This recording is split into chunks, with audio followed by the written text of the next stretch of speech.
क्या आपको पता है कि पबजी यानी कि प्लेयर्स अननोन बैटल ग्राउंड इस गेम का आविष्कार किसने किया था? क्या आपको पता है कि पबजी के अंदर सबसे रेयरेस्ट आइटम कौन सा है अब तक का? क्या आपको पता है कि पबजी में एक रूल है कि अगर पबजी में आप चीटिंग करने वक्त पकड़ा जाते हो तो आपका जो अकाउंट है वो 10 साल लॉन्ग टाइम के लिए बैन भी हो सकता है। तो आज के इस वीडियो में आप पबजी के बारे में ऐसे कुछ गजब फैक्ट्स के बारे में जानने वाले हो जिनको सुनने के बाद आप एकदम भिन्न जाओगे। फैक्ट नंबर 10, पबजी में तो आपको लूट बॉक्स मिलता ही होगा। तो क्या आपको पता है कि पबजी का अब तक का सबसे रेयरेस्ट आइटम कौन सा है, यानी कि सबसे कम मिलने वाला आइटम कौन सा है? पबजी का जो सबसे रेयरेस्ट आइटम है वो है रेड बैंडना।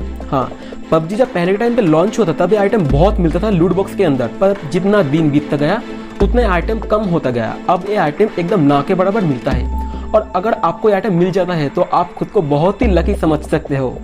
एक रिपोर्ट के अनुसार ये चीज़ पता चला है कि एक यूज़र ने इस आइटम को खरीदने के लिए $1000 का यूज़ किया था, जिसका इंडियन वैल्यू है करीब 69,000 रुपीज़।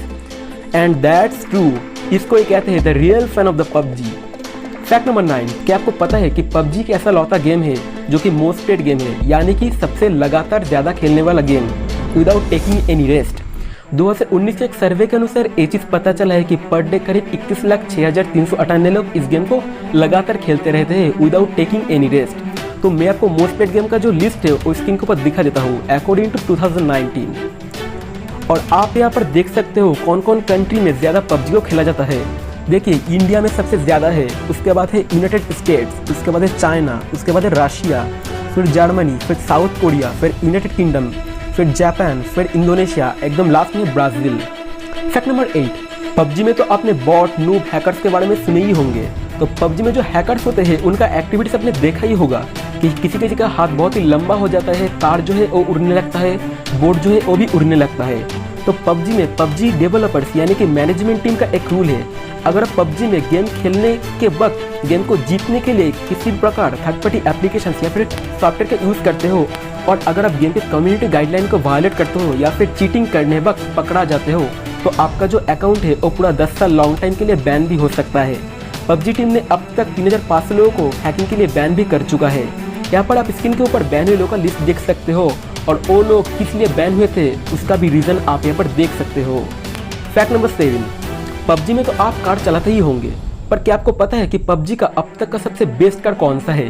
पबजी का जो अब तक का सबसे बेस्ट कार है वो है डैसिया या डैकिया, जो भी आप इसे कहे, also available in the game. इस कार का जो खासियत है वो है कि इस कार का speed, mileage and protection power सब कुछ ज़्यादा है और कार के तुलना में। इस कार से आप 4 लोगों का टीम से क्विकली कहीं पर भी एस्केप हो सकते हो, यानी कि छुप सकते हो और सबसे जल्द स्पॉट पर पहुंच सकते हो अगर आप एक अच्छे ड्राइवर हो तभी। फैक्ट नंबर 6, आप सभी लोग जब पबजी खेलते हो तो आप लोगों को तो एक चीज़ पता होना चाहिए कि किसने किया था इस महान गेम का आविष्कार, किसको जाता है इस गेम का फुल क्रेडिट? Brendan Green. हाँ, ब्रेंडन ग्रीन, इस इंसान को ही जाता है पबजी गेम का फुल क्रेडिट। इन्होंने ही इस गेम का आविष्कार किया था और ये जो इंसान है ये आयरलैंड का बेलिशनोन जगह से बिलोंग करता है। तो आपके दिमाग में एक सवाल तो जरूर से अब आ रहा होगा कि इन्होंने इस गेम का आइडिया कहाँ से लाया। देखिए, ब्रेंडन ग्रीन एक गेम डेवलपर है और इन्होंने बहुत सारी किताबें आगे पढ़ रखे हैं और इन्होंने बहुत सारी किताब पढ़ते हैं। तो हंगर गेम्स नामक एक किताब को पढ़ते हुए इन्होंने इस गेम को बनाने का सोचा और यहाँ से इनको आइडिया आया कि हाँ, मैं इस गेम को बनाऊंगा, पबजी को बनाऊंगा। फैक्ट नंबर 5, अगर आप पबजी प्लेयर हो तो आपको तो पता ही होगा कि पबजी का जो एरेंगल मैप आप देखते हो which is the most recognised and primary map, यानी कि सबसे ज़्यादा याद रहने वाला मैप या सबसे ज़्यादा पहचानने वाला मैप। तो क्या आपको पता है कि ये जो एरेंगल नेम है ये कहाँ से आया?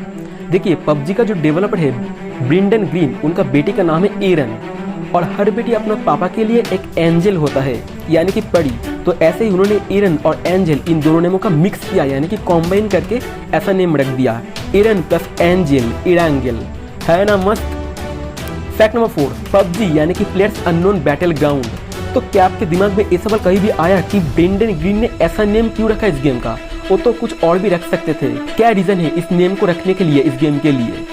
ब्रेंडन ग्रीन इस गेम को डिस्कवर करने के पहले आर्मा नामक एक शूटिंग सर्वाइवल गेम खेलता था, जिसमें उनका जो कैरेक्टर था उनका नेम उन्होंने प्लेयर अननोन रख दिया था और उन्होंने इस गेम को पहली बार सोचते ही बहुत ही पसंद कर लिया था और उसके बाद आप तो जानते हो, PUBG players unknown battle ground, boom.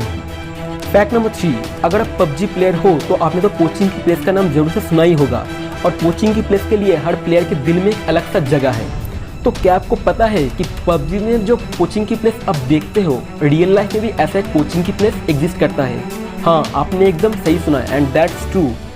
Russia देश के अंदर एक काइंड ऑफ विलेज का नाम है कोचिंग की, मतलब एक रूरल टाइप का विलेज है जिसका नाम है कोचिंग की, एंड दैट्स ट्रू। और इसके बारे में आप इंटरनेट में सर्च कर सकते हो, आपको डिटेल्स मिल जाएगा।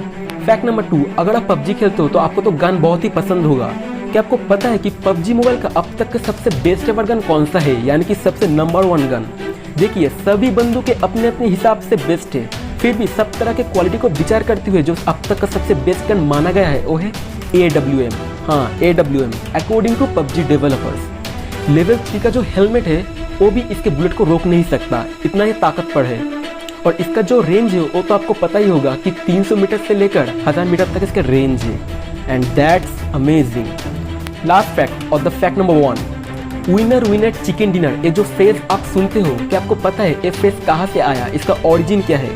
1930 के पीरियड में अमेरिका में लोगों को जुए खेलने का लत लग गया था, और उस वक्त में सभी लोग जुए में हार जाने लगते हैं, और इसी के दौरान वहाँ पर इकोनॉमिक क्राइसिस देखा गया था और सभी लोग गरीब होते जा रहे थे।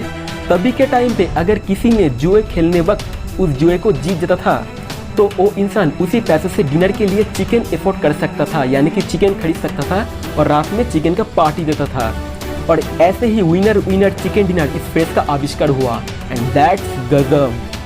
तो कैसा लगा मेरा ये वीडियो? अगर इस वीडियो को आपको अच्छा लगे तो अपने फ्रेंड के साथ ज़्यादा से ज़्यादा शेयर कीजिए और इस वीडियो को एक लाइक कर दीजिए। और अगर चैनल पे नए हो तो यार सब्सक्राइब करके बेल आइकन को दबा के ऑल पे सिलेक्ट कर लेना। इससे क्या होगा, मेरे नए वीडियो के जो अपडेट्स है वो आपके पास जल्दी से जल्दी आते ही रहेंगे। तो मिलते हैं फिर कभी, तब तक it's good bye from me. Do good, be good, keep clean your city and your locality also. Thanks for watching this video.